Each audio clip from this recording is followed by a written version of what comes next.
Hello and welcome to another brand new episode of Beat the Experts. Alongside Rob Longo this week, I'm Andrew Chiappazzi.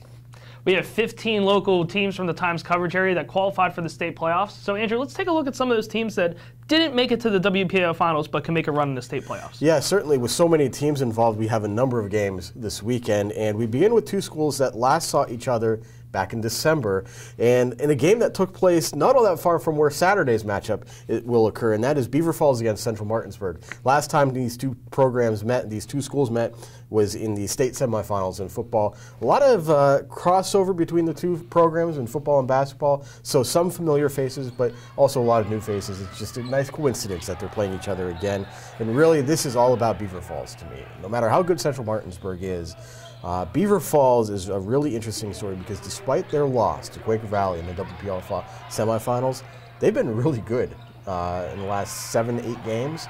So I think the Tigers have the best chance out of any of the teams that did not make the WPL championship game to make a run from our area because they have Josh Creech, who's outstanding, and they have a lot of other motivated players. Plus, this is Doug Viega's last year, so win one for coach, right? Exactly, why not? But, I mean, I concur with all those statements. To give some background on Central Martinsburg, it went 16-7 overall this year, was the top seed in the district playoffs out of District 6, lost by 20 to Johnstown, though, in the finals. But on the other side, you know, Beaver Falls has been battle-tested all year long, especially in section play. And, I mean, if you give Doug Viega a week to prepare for a team, it's going to be trouble. He will expose every flaw that you possibly have. I mean, the only little issue I can think of for the Tigers is maybe a little bit of a lengthy bus ride and a little bit of a layoff from game action as well. But other than that, I think the Tigers will be certainly fine. Beaver Falls' conference rival Central Valley also in action on Saturday as they open up the first round of the state playoffs against Grove City. That game was at Slippery Rock University. Central Valley could be a tough out in these state playoffs. They play very good defense, just enough offense to keep teams honest so that they can't exploit any weaknesses in the Central Valley offense. And the Warriors are battle-tested. That section, as we've mentioned, with Beaver Falls, Newcastle, Quaker Valley, even teams that didn't make the playoffs, Blackhawk and Beaver, had components within their teams that were difficult matchups at times. So Central Valley's certainly been tested, but Grove City, no slouch. They played two WPL teams, Penn Hills and North Catholic. Both of those teams played Grove City close. Grove City lost those games.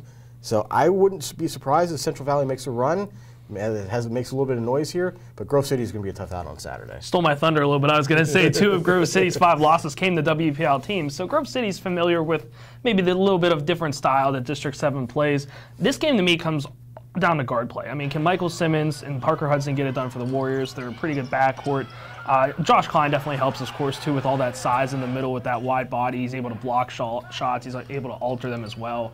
I mean, not only that, but he gets in some people's heads, too. I mean, you go down the lane once, you get swatted by a guy that's 6'6". It kind of changes your mindset the rest of the game. But, I mean, Klein's also really good, too. He's able to run the floor very well. He gets involved on offense. He's able to grab offensive boards, and he stays out of foul trouble, which is a big key for a big man like Josh Klein. So, I mean, I think Central Valley will be perfectly okay in this one as well.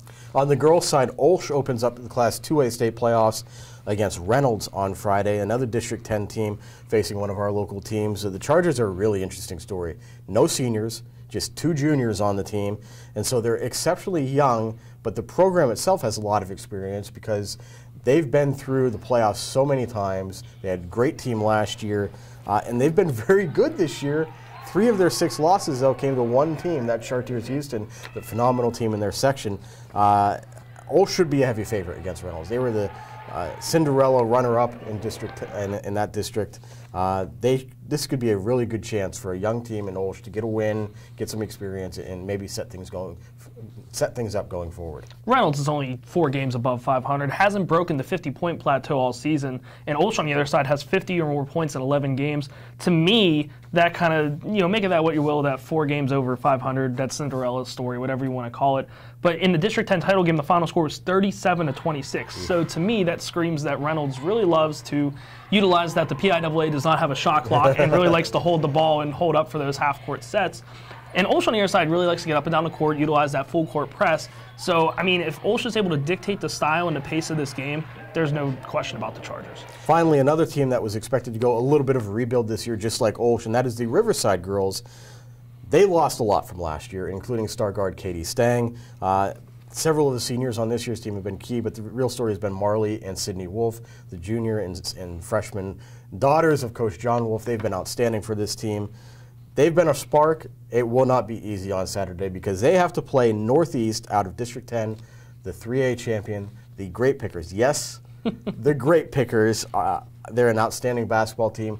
They've been battle-tested. They come from the same region as Villa Maria Academy and Mercyhurst Prep, two of the better teams in this side of the state year in and year out when it comes to girls basketball. They've played those two teams 4 times this year. Northeast is not going to be easy for Riverside, but it's really nice to see the Panthers have overcome the graduation losses and are back in the state playoffs once again. This is probably the worst draw out of any of our teams here, facing that District 10 champion. Northeast, but I mean, it's also a little bit of a haul to Erie as well, so that'll be a little bit of a drive up Interstate 79. But again, you kind of alluded to it. No matter what happens this year, to be considered, it's got to be a success for the Panthers. No one expected them to be here.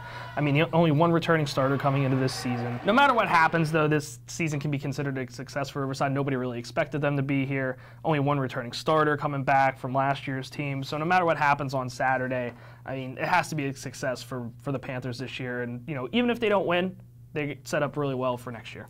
Well, that does it for this week's episode of Beat the Experts. You can keep track of all of these games this weekend on timesonline.com. And, of course, check back at timesonline.com Thursday at noon for the latest edition of Game On the Record. So for Rob Longo, I'm Andrew Chiappazzi. Mike will be back next week, and we'll see you then.